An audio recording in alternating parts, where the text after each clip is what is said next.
오늘 하나님께서 우리에게 주신 말씀은 여호수아서 10장 21절로 25절의 말씀입니다. 오늘의 말씀은 여호수아서 10장 21절로 25절의 말씀입니다. 봉독하겠습니다. 모든 백성이 평안히 막게다 진영으로 돌아와 여호수아에게 이르렀더니 혀를 놀려 이스라엘 자손을 대적하는 자가 없었더라.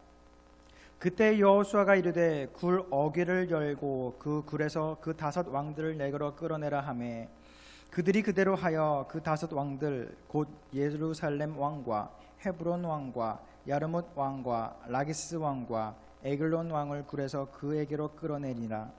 그 왕들을 여호수아에게로 끌어내심에 여호수아가 이스라엘 모든 사람을 부르고 자기와 함께 갔던 지휘관들에게 이르되 가까이 와서 이 왕들의 목을 발로 밟으라 하매 그들이 가까이 가서 그들의 목을 밟으매 여호수아가 그들에게 이르되 두려워 말며 놀라지 말고 강하고 담대하라.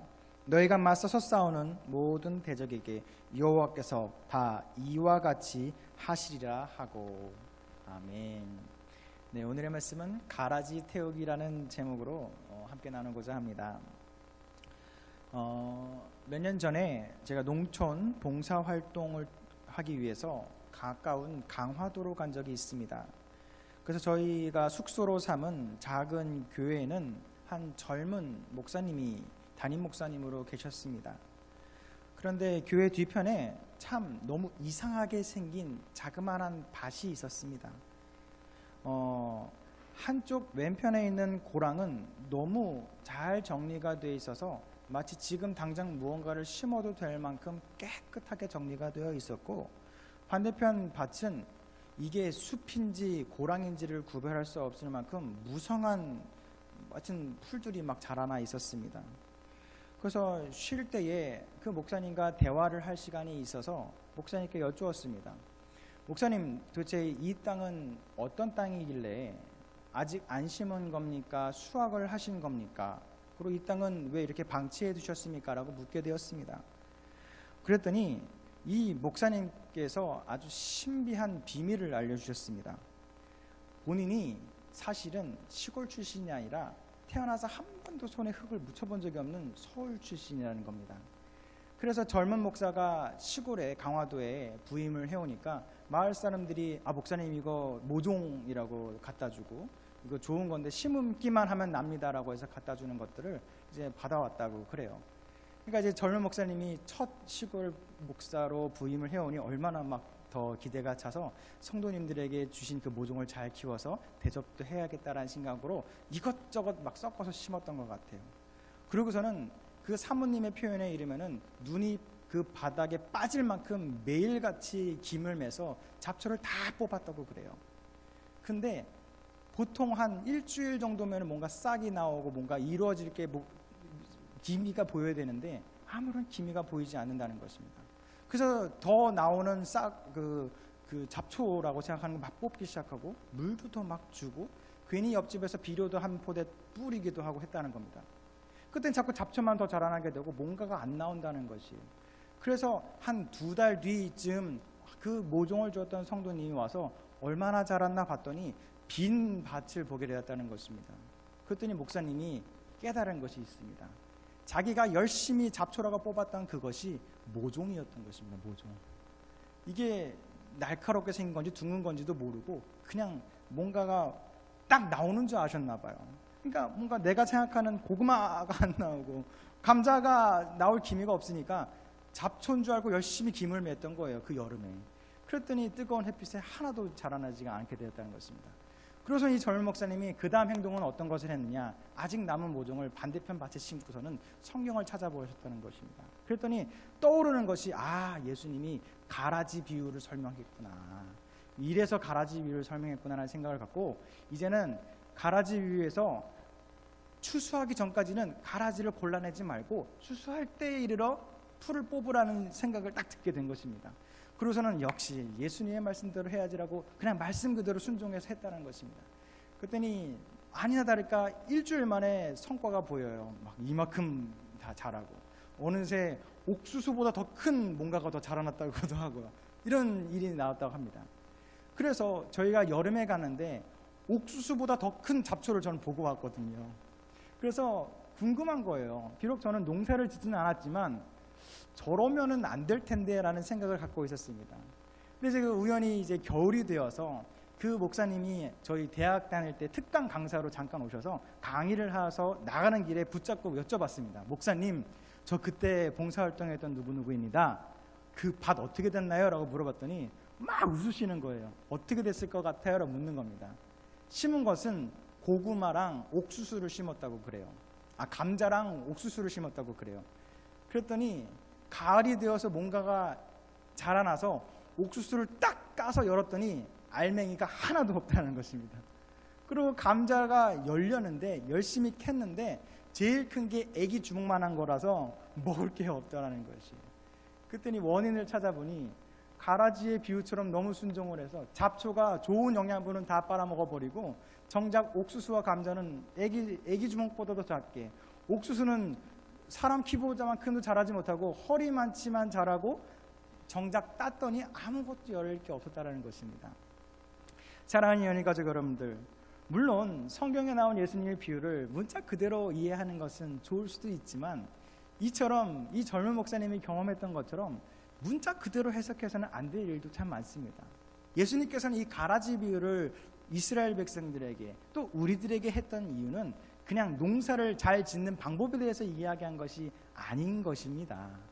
그런데 우리의 삶을 살다 보면은 그 목사님이 이야기했던 것처럼 내가 분명히 옥수수를 땅에 심었고 감자를 심었는데 감자 넝쿨보다 옥수수가 자라는 것보다 더 큰 잡초가 자라는 것에 너무 분통이 났다고 표현을 하는 것입니다. 근데 우리들의 삶에도 똑같아요. 우리들 주변에도 참 내 주변에 좋은 열매를 맺는 많은 사람들이 있으면은 서로 좋은 영양분을 먹고 좋을 것만 같은데 우리 주변에는 나를 방해하는 것만 같은, 죄송합니다, 잡초와도 같은 사람들이 있다라는 것입니다.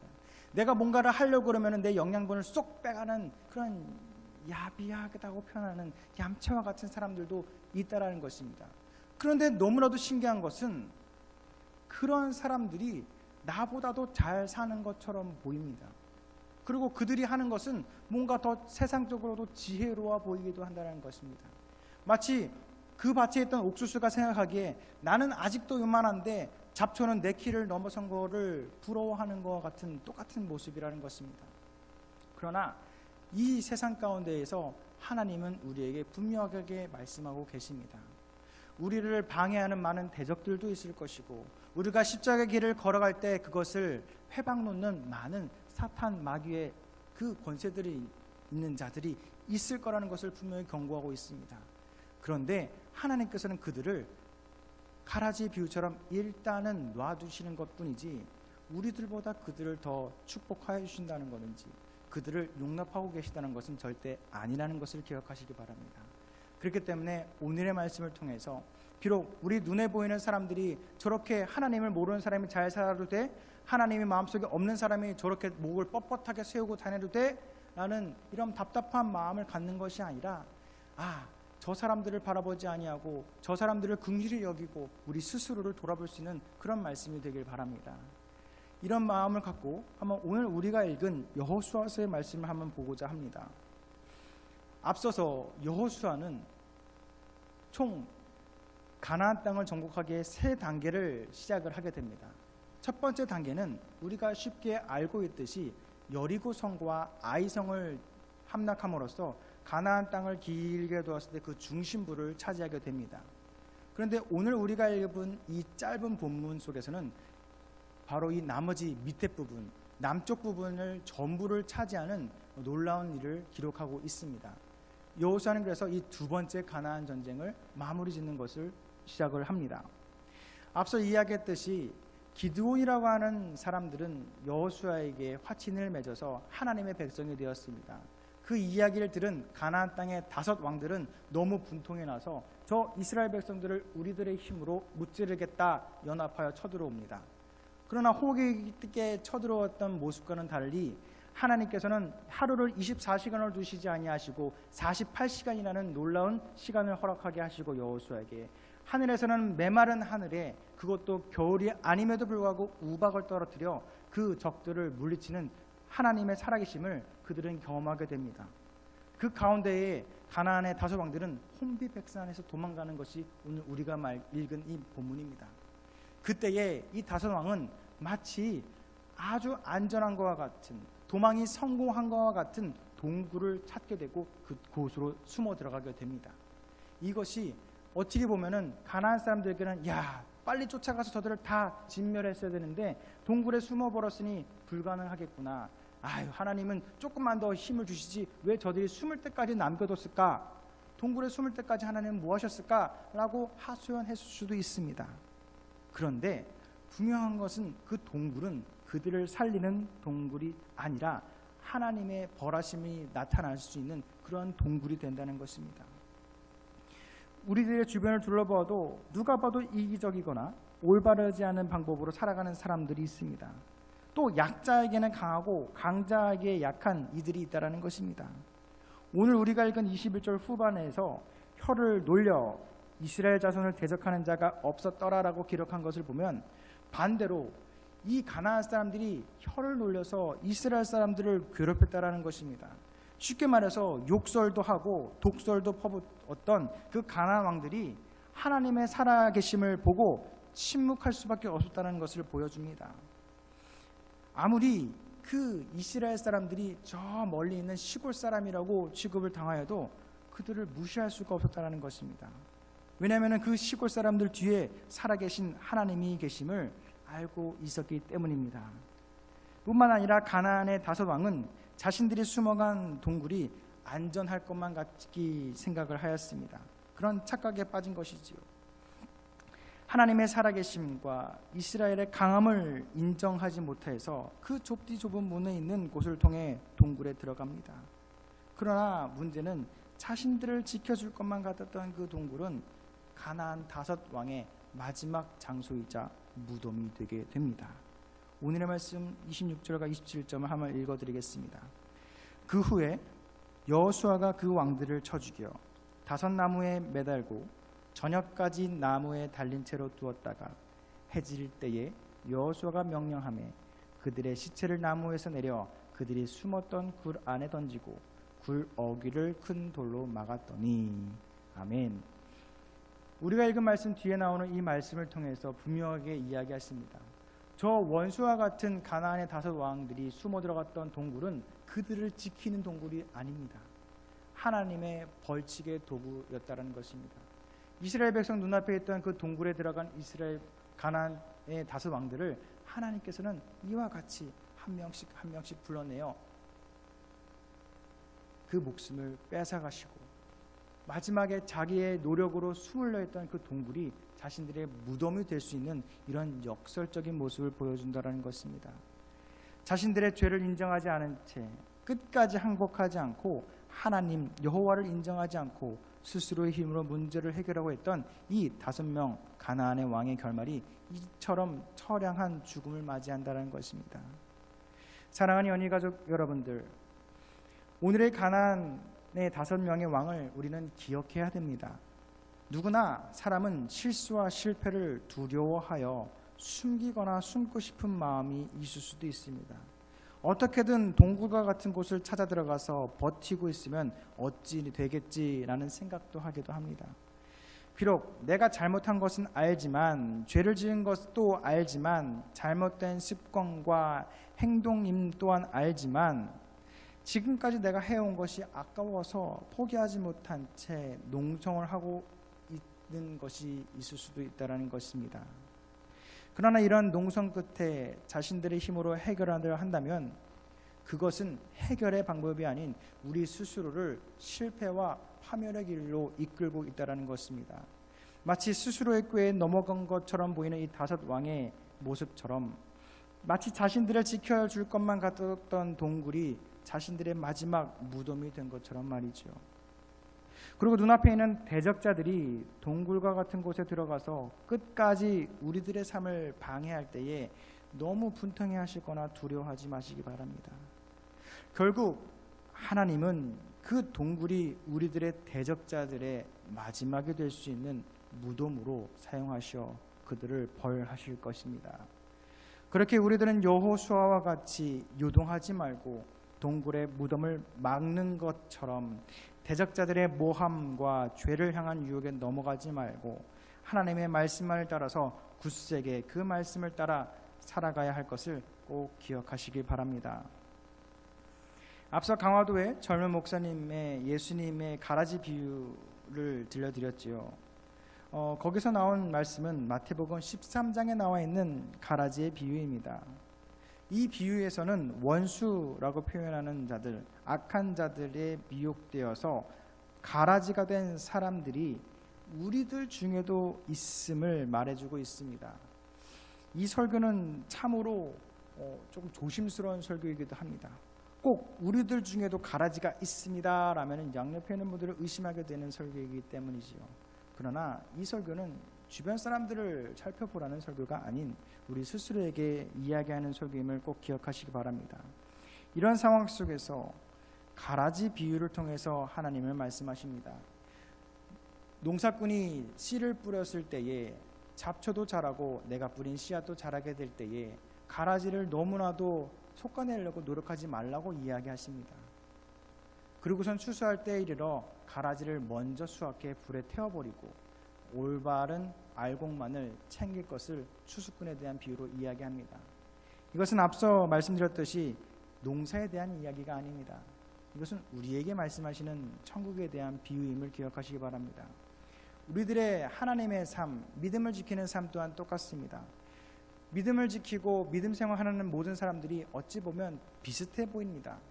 마치 젊은 목사님이 보시기에는 이게 잡초인지 내가 심은 모종인지를 구별 못하는 것처럼 언뜻 보면은 이 사람이 믿음이 깊구나, 하나님을 사랑하는 사람이구나 하고 사람을 쉽게 속일 수가 있다라는 것입니다. 그러나 하나님께서는 우리들 중에 있는 그런 불순한 마음을 즉시 해결하지 아니하십니다. 왜냐하면 때가 이르러서, 마치 추수할 때가 이르러서는 가라지만을 골라서 먼저 불에 태우실 거기 때문입니다. 그렇기 때문에 하나님은 예수님의 말씀을 통해서 우리에게 말씀하십니다. 너무 우리 눈앞에 있는 가라지와 같은 일들로 인하여서 근심하지 말라라고 이야기하십니다. 이 비유에서도 똑같습니다. 모종을 뿌린 주인은 정작 태어납니다. 밭에 조금의 가라지가 나오는 것은 당연한 일이기 때문이지요. 그러나 종들은 분통해합니다. 우리가 힘들게 이 무더운 여름에 씨앗을 뿌렸는데 감히 우리의 토양을 뺏어먹어? 우리의 것을 뺏어먹어? 내 것을 뺏어먹어? 라는 마음으로 분통해합니다. 그때 주인은 이야기하죠. 놔둬라 라고 이야기하십니다. 한마디로 우리 주변에도 똑같습니다. 나를 방해하는 많은, 나를 대적하는 사람들, 나를 넘어뜨리고 하는 죄의 유혹들 역시 그런 잡초와 같이 나의 것을 뺏으려고 호시탐탐 노리고 있다는 것입니다. 그러나 그러한 대적자들과 일일이 대응하는 것이 아니라 우리는 하나님만을 바라보고 태양만을 바라보고 우리의 살아갈 길을 커나가야 된다는 것이 하나님의 말씀이십니다.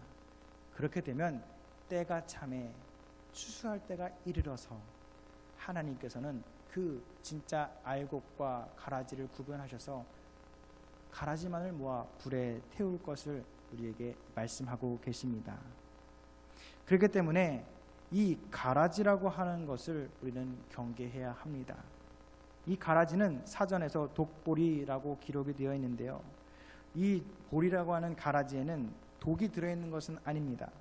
그러나 이 가라지를 먹으면은 독을 먹은 것과 같이 곰팡이균에 의해서 구토라든지 설사 등 중독 증세가 나타난다고 합니다.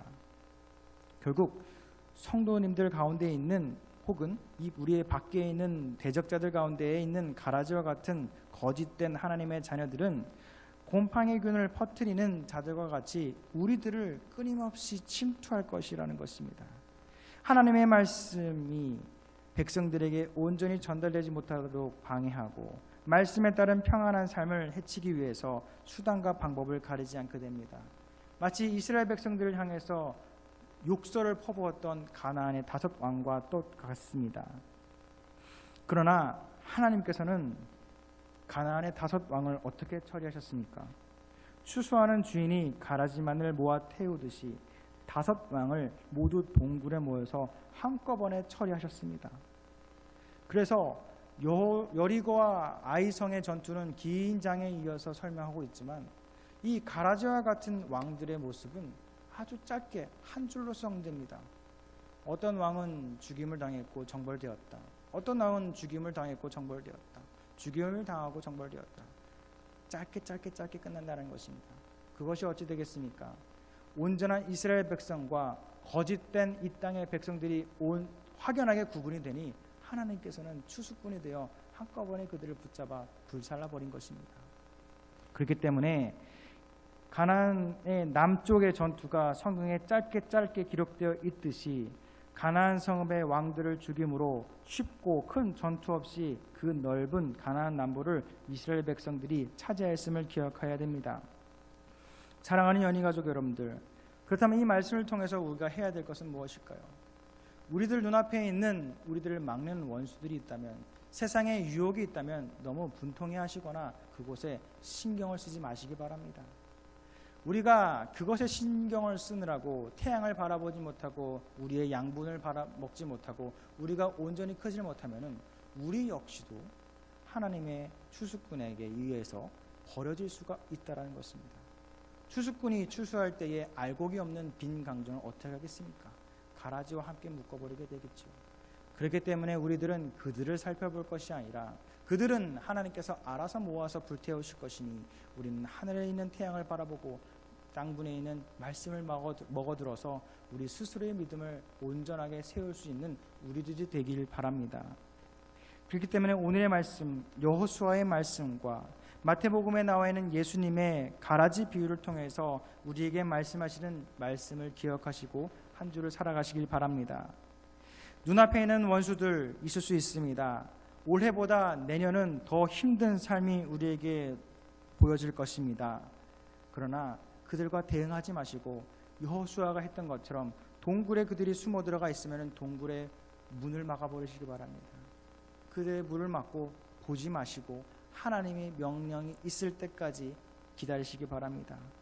또 좋은 곡식을 뽑을 수도 있습니다. 모든 이들이 나를 방해하는 것처럼 보이지만 그 가운데 하나님의 백성이 있을 수도 있다는 것입니다. 그렇기 때문에 좋은 곡식이 온전히 열매를 맺는 그 순간까지, 하나님의 때가 이를 때까지 우리 스스로의 힘과 노력으로 그들을 어떻게 하려고 하지 마시고 그 때까지 우리 스스로만을 성장시키는 여러분 되시길 바랍니다. 그 때가 되면 하나님께서는 살아계시기 때문에 우리들 눈앞에 원수를 분명하게 하시고 하나님의 치리를 우리의 눈앞에서 보여주실 것입니다. 그렇기 때문에 이번 한 주의 삶 속에서도 우리가 붙잡아야 될 말씀이 있습니다. 오늘의 말씀에서도 여호수아가 백성들에게 축복합니다. 강하고 담대하라. 너희가 맞서서 싸우는 모든 대적에게 여호와께서 다 이와 같이 하시리라 하고 라고 축복하고 계십니다. 이것은 여호수아에게 하나님께서 말씀하신 축복의 말씀입니다. 즉 우리에게도 여호와 하나님은 이 말씀을 통해서 위로하고 힘을 주고 계시고 있는 것입니다. 오직 강하고 극히 담대하여 나의 종 모세가 내게 명령한 율법을 다 지켜 행하고 우로나 좌로나 치우치지 말라. 그리하면 어디로 가든지 형통하니라. 아멘. 우리가 해야 될 것은 나의 종 모세에게 명령하신 그 율법을 지켜 행하라는 것입니다. 우로나 좌로나 치우치지 아니하고 그 말씀만을 붙잡고 하늘만을 바라보고 있을 때에 하나님께서는 우리의 삶을 자연스럽게 형통하게 축복하여 주실 것뿐만 아니라 우리의 눈앞에 있는 원수와 같은 마귀와 같은 우리를 방해하는 모든 상황과 환경 또한 모두 싸그리 한순간에 붙잡아 태워버리실 거라는 것입니다. 그렇기 때문에 사랑하는 연희 가족 여러분들, 여호수아가 이스라엘 백성들에게 말씀하셨던 하나님께서 여호수아에게 축복하였던 이 말씀을 우리의 마음에 담아서 오직 강하고 극히 담대하시는 여러분들의 한 주가 되시길 바랍니다. 그래 우리의 마음 가운데에 분통과 분냄과 시기가 있는 것이 아니라 하나님만을 바라보고 하나님의 율법만을 우리의 기준이 되어서 우리가 좌로나 우로나 치우치지 아니하고 그 어디로 가든지 하나님의 형통을 받는, 사랑을 받는 연희 가족 되시기를 축복드립니다. 기도하겠습니다. 사랑이 많으신 하나님, 감사합니다. 오늘은 아기 예수님께서 2000년 전 이 땅에 우리들의 죄를 사하여 주시기 위해 오신 날을 준비하는 마지막 주일입니다. 2017년을 정리하고 새로운 한 해를 준비하는 우리들에게도 아기 예수님의 축복과 은혜와 같은 은총이 넘치길 축복하여 주시옵소서. 한 해 동안 준비한 많은 일들과 기도의 제목들, 그리고 눈앞에 있는 우리들을 방해하는 원수들조차 아직 해결되지 않은 것들이 있습니다. 그러나 오늘의 말씀을 기억하여서 때가 참에 추수꾼이 추수할 때가 이를 때에 곰팡이와 같은 가라지를 거두어서 하나님께서 친히 불태워 주실 것을 말씀하셨습니다. 우리들 역시 여호수아가 하였던 것처럼 그들을 여호수아의 힘으로 물리치지 아니하고 하나님의 말씀에 따라 순종하는 우리들이 되어서 우리들을 방해하는 모든 세상의 권세들과 세상의 방법들 가운데에 우리의 힘이 아닌 여호와 하나님의 방법을 기다리고 그 음성을 참을 수 있는 우리들의 마음의 위로와 인내심을 허락하여 주시옵소서. 또한 새로운 2018년을 기대합니다.